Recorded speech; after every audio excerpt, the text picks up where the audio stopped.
اور ہم نے سلیمان کے لیے ہوا کو مسخر کر دیا کہ صبح کی منزل اس کی مہینہ بھر کی ہوتی تھی اور شام کی منزل بھی مہینہ بھر کی ہوتی تھی۔ دیگر معجزات کی طرح اللہ تعالیٰ نے سلیمان علیہ السلام کو یہ معجزہ بھی عطا فرمایا کہ تیز و تند ہوا کو ان کا تابع فرمان بنا دیا۔ آپ اس ہوا کو جس طرح کا حکم دیتے وہ حکم کی تعمیل کرتی، اور اس طرح آپ ایک ماہ کا سفر چند گھنٹوں میں طے کر لیا کرتے تھے۔ داؤد علیہ السلام کو تو اللہ تعالیٰ نے لوہے کی ڈھلائی کا کام سکھایا تھا، جبکہ سلیمان علیہ السلام کو لوہے کی ڈھلائی کے علاوہ تانبے کی ڈھلائی کا فن بھی سکھایا۔ سورہ سبا آیت 12 میں اللہ تعالیٰ فرماتے ہیں، اور ہم نے اس کے لیے تانبے کا چشمہ بہا دیا۔ اس چشمے میں پانی کی بجائے تانبا بہتا تھا، آپ اس سے جو چاہتے بنا لیتے۔ آپ گھوڑوں کو بہت پسند فرماتے تھے، آپ کے پاس بہت سے گھوڑے تھے۔ اللہ تعالیٰ سورۃ صاد آیت 30 تا 33 میں فرماتے ہیں، اور ہم نے داؤد کو سلیمان عطا فرمایا جو بڑا اچھا بندہ تھا اور بے حد رجوع کرنے والا تھا۔ جب ان کے سامنے شام کے وقت تیز رو خاصے کے گھوڑے پیش کیے گئے تو کہنے لگے، میں نے ان گھوڑوں پر اپنے پروردگار کی یاد کو ترجیح دی یہاں تک کہ آفتاب غروب ہو گیا۔ ان گھوڑوں کو دوبارہ میرے سامنے لاؤ۔ پھر تو ان کی پنڈلیوں اور گردنوں پر ہاتھ پھیرنے لگے۔ گھوڑے 20,000 سے زائد تھے۔ گھوڑوں کے معائنے میں ان کا روزمرہ کا ذکر رہ گیا، تب انہیں ذکر الہی کا خیال آیا، جس پر انہیں سخت صدمہ ہوا اور کہنے لگے کہ میں گھوڑوں کی محبت میں اتنا گم ہو گیا کہ سورج غروب ہو گیا۔ تو ان گھوڑوں کو دوڑایا کہ وہ نظروں سے اوجھل ہو گئے، پھر انہیں دوبارہ طلب کیا اور پیار محبت سے ان کی پنڈلیوں اور گردنوں پر ہاتھ پھیرنا شروع کر دیا۔ امام بخاری نے ابو ہریرہ رضی اللہ عنہ سے روایت کی ہے کہ ایک مرتبہ سلیمان علیہ السلام نے ارادہ کیا کہ اس شب میں اپنی بیویوں کے ساتھ ازدواجی فریضہ ادا کروں گا تو میری ہر ایک بیوی سے لڑکا پیدا ہوگا اور وہ میدان جہاد کا مجاہد بنے گا، لیکن اس ارادے کے ساتھ انشاءاللہ کہنا بھول گئے۔ اللہ تعالیٰ کو جلیل القدر پیغمبر کا یہ طرز پسند نہ آیا، چنانچہ اللہ تعالیٰ نے سلیمان علیہ السلام کے اس دعوے کو اس طرح غلط ثابت کر دیا کہ تمام بیویوں میں سے صرف ایک بیوی کے ہاں مردہ بچہ پیدا ہوا۔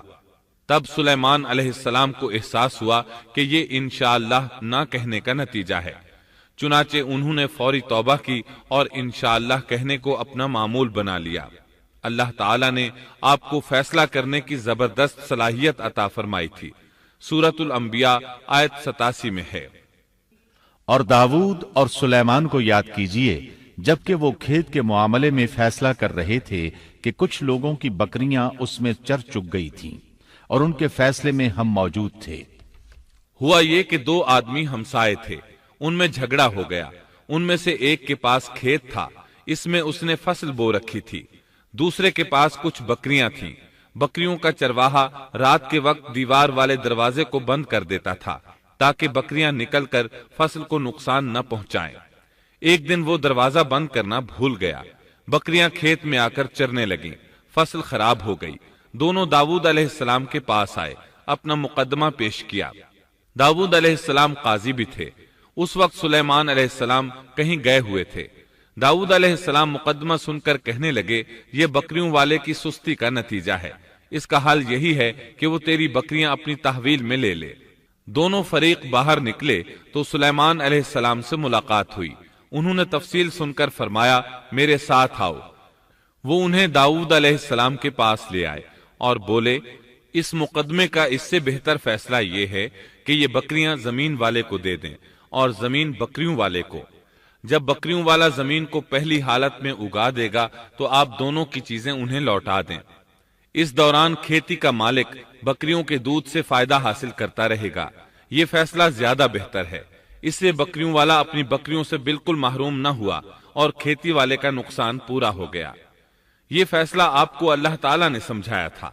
اللہ تعالیٰ سورۃ الانبیاء آیت 89 میں فرماتے ہیں، ہم نے اس کا صحیح فیصلہ سلیمان کو سمجھا دیا، ہاں ہر ایک کو ہم نے علم و حکمت سے نوازا تھا۔ بخاری اور مسلم میں ایک حدیث ہے، اس میں اسی قسم کا ایک واقعہ بیان ہوا ہے کہ دو عورتیں اپنا مقدمہ داؤد علیہ السلام کے پاس لائیں۔ دونوں کو اللہ نے ایک ایک بچہ دے رکھا تھا۔ ایک بھیڑیے نے حملہ کر کے بڑی عمر والی کا بچہ چیر پھاڑ ڈالا۔ عورت چالاک تھی، اس نے چھوٹی عمر والی کا بچہ چھین لیا کہ یہ میرا بچہ ہے۔ داؤد علیہ السلام نے دیکھا بچہ بڑی عورت کے پاس ہے تو اس کے حق میں فیصلہ دے دیا۔ سلیمان علیہ السلام نے داؤد علیہ السلام سے اجازت چاہتے ہوئے کہا، کیا میں اس مقدمے کا فیصلہ کر سکتا ہوں؟ انہوں نے اجازت دے دی۔ سلیمان علیہ السلام نے عورت سے کہا، بچہ مجھے دے دو۔ بچہ ہاتھ میں لے کر انہوں نے تلوار نکالی اور دونوں عورتوں سے فرمایا، میں اس کے 2 ٹکڑے کر کے تم دونوں میں برابر برابر تقسیم کرنے لگا ہوں۔ یہ سن کر بڑی عورت بولی کہ ٹھیک ہے، جبکہ چھوٹی عورت مامتا کی وجہ سے چلا اٹھی کہ آپ اسے زندہ رہنے دیں اور اسے دے دیں۔ یہ سنتے ہی سلیمان علیہ السلام بول اٹھے، تو ہی اس کی ماں ہے، جس سے اپنے بچے کے ٹکڑے دیکھنا برداشت نہ ہو سکا، پھر بچہ اسے دے دیا۔ سلیمان علیہ السلام کا ایک تیسرا واقعہ قرآن میں یوں ہے، سورۃ النمل آیت 17 اور 18 میں ہے، اور سلیمان کے سامنے ان کے تمام لشکر جنات، انسان اور پرندوں میں سے جمع کیے گئے، ہر قسم الگ الگ کھڑی کر دی گئی۔ جب وہ چیونٹیوں کے میدان میں پہنچے تو ایک چیونٹی نے کہا، اے چیونٹیوں، اپنے اپنے گھروں میں گھس جاؤ، ایسا نہ ہو کہ بے خبری میں سلیمان اور ان کا لشکر تمہیں روند ڈالے۔ ان تمام لشکروں کو اکٹھا کیا گیا تھا۔ اللہ تعالی نے چیونٹی کی یہ بات سلیمان علیہ السلام کو سنوا دی۔ سورہ نمل آیت 19 میں ہے، اس کی اس بات پر سلیمان مسکرا کر ہنس پڑے اور دعا کرنے لگے کہ اے پروردگار، تو مجھے توفیق دے کہ میں تیری ان نعمتوں کا شکر بجا لاؤں جو تو نے مجھ پر انعام کی ہیں، اور میں ایسے نیک اعمال کرتا رہوں جن سے تو خوش رہے، اور مجھے اپنی رحمت سے نیک بندوں میں شامل فرما۔ آپ کا ایک واقعہ ملکہ بلقیس کے ساتھ پیش آیا۔ سورہ نمل آیت 20 تا 25 میں ہے، آپ نے پرندوں کی دیکھ بھال کی اور فرمانے لگے، کیا بات ہے کہ ہدہد نظر نہیں آ رہا؟ کیا وہ واقعی غیر حاضر ہے؟ یقیناً میں اسے سخت سزا دوں گا یا اسے ذبح کر ڈالوں گا، یا وہ میرے سامنے کوئی معقول وجہ بیان کرے۔ کچھ زیادہ دیر نہ گزری تھی کہ اس نے آ کر کہا، میں ایک ایسی خبر لایا ہوں کہ آپ کو اس کی خبر ہی نہیں، اور میں سبا کی ایک سچی خبر آپ کے پاس لایا ہوں۔ میں نے دیکھا ہے کہ ان کی بادشاہ ایک عورت ہے جسے ہر قسم کی چیز سے کچھ نہ کچھ دیا گیا ہے، اور اس کا تخت بھی بڑا عظیم ہے۔ میں نے اسے اور اس کی قوم کو اللہ تعالیٰ کو چھوڑ کر سورج کو سجدہ کرتے ہوئے پایا ہے۔ شیطان نے ان کے کام مزین کر کے انہیں دکھلا کر سیدھے راستے سے ہٹا دیا ہے، پس وہ ہدایت پر نہیں آتے کہ اسی اللہ کو سجدہ کریں جو آسمانوں اور زمینوں کی پوشیدہ چیزوں کو باہر نکالتا ہے، اور جو کچھ تم چھپاتے اور ظاہر کرتے ہو وہ سب کچھ جانتا ہے۔ ہدہد نے اللہ تعالیٰ کی یہ صفت اس لیے بیان کی کہ یہ اپنی حس کے ذریعے زمین میں پانی والے حصے کا پتہ چلا لیتا ہے۔ سلیمان علیہ السلام کو بھی یہی ہدہد بتایا کرتا تھا کہ پانی کہاں ہے، پھر آپ جنات کے ذریعے پانی نکلواتے تھے۔ یہ اطلاع سن کر سلیمان علیہ السلام حیران ہوئے۔ آپ نے ہدہد سے کہا، ہم ابھی تمہاری بات کی تصدیق کر لیتے ہیں۔ سورہ نمل آیت 27 اور 28 میں ہے، سلیمان نے کہا، اب ہم دیکھیں گے کہ تو نے سچ کہا ہے یا تو جھوٹا ہے۔ میرے اس خط کو لے جا کر انہیں دے دے، پھر ان کے پاس سے ہٹ آ اور دیکھ کہ وہ کیا جواب دیتے ہیں۔ آپ نے ایک خط لکھ کر اسے دیا۔ ہدہد وہ خط لے کر ملکہ بلقیس کے محل پہنچا۔ خط اس کے سامنے گرا کر خود دیوار پر جا بیٹھا۔ خط دیکھ کر ملکہ بلقیس نے کہا، وہ کہنے لگی، اے سردارو، میری طرف ایک باوقت خط ڈالا گیا ہے جو سلیمان کی طرف سے ہے، اور جو بخشش کرنے والے مہربان اللہ کے نام سے شروع ہے، یہ کہ تم میرے سامنے سرکشی نہ کرو اور مسلمان بن کر میرے پاس آ جاؤ۔ اس نے کہا، اے میرے سردارو، تم میرے اس معاملے میں مجھے مشورہ دو۔ میں کسی امر کا قطعی فیصلہ جب تک تمہاری موجودگی اور رائے نہ ہو نہیں کیا کرتی۔ ان سب نے جواب دیا کہ ہم طاقت اور قوت والے، سخت لڑنے بھیڑنے والے ہیں، آگے آپ کو اختیار ہے، آپ خود ہی سوچ لیجئے کہ ہمیں آپ کیا کچھ حکم فرماتی ہیں۔ اس نے کہا کہ بادشاہ جب کسی بستی میں گھستے ہیں تو اسے اجاڑ دیتے ہیں اور وہاں کے باعزت لوگوں کو ذلیل کر دیتے ہیں، اور یہ لوگ بھی ایسا ہی کریں گے، میں انہیں ایک ہدیہ بھیجنے والی ہوں، پھر دیکھ لوں گی کہ قاصد کیا جواب لے کر لوٹتے ہیں۔ ملکہ بلقیس یہ اندازہ کرنا چاہتی تھی کہ سلیمان علیہ السلام کس قسم کے بادشاہ ہیں اور یہ کہ وہ ان کے خلاف لڑ سکیں گے یا نہیں۔ چنانچہ اس نے فلسطین کی طرف بے شمار تحائف روانہ کیے تاکہ لڑائی کی نوبت نہ آئے، لیکن جب یہ تحائف سلیمان علیہ السلام کے پاس پہنچے تو آپ غضبناک ہو گئے۔ پس جب قاصد سلیمان کے پاس پہنچا تو آپ نے فرمایا، کیا تم مال سے مجھے مدد دینا چاہتے ہو؟ مجھے تو میرے رب نے اس سے بہت بہتر دے رکھا ہے جو اس نے تمہیں دیا ہے، پس تم ہی اپنے تحفے سے خوش رہو۔ جا ان کی طرف واپس لوٹ جا، ہم ان کے مقابلے پر وہ لشکر لائیں گے جن کے سامنے پڑنے کی ان میں طاقت نہیں، اور ہم انہیں ذلیل و پست کر کے وہاں سے نکال باہر کریں گے۔ قاصد ان کا جواب سن کر اور یہ صورتحال دیکھ کر دہشت زدہ ہو گئے۔ انہوں نے بلقیس کے پاس جا کر ساری حقیقت بیان کر دی۔ ملکہ بلقیس نے انہیں پیغام بھجوایا کہ ہم اسلام قبول کرنے کے لیے تیار ہیں۔ سلیمان علیہ السلام تک اس کا پیغام پہنچا تو آپ اپنے درباریوں کی طرف متوجہ ہوئے۔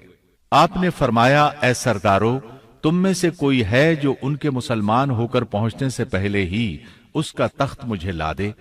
ایک قوی ہیکل جن کہنے لگا، آپ اپنی مجلس سے اٹھیں، اس سے پہلے میں اسے آپ کے پاس لا دیتا ہوں۔ یقین مانیے کہ میں اس پر قادر ہوں اور ہوں بھی امانت دار۔ جس کے پاس کتاب کا علم تھا وہ بول اٹھا کہ آپ پلک جھپکائیں، اس سے بھی پہلے میں اسے آپ کے پاس پہنچا سکتا ہوں۔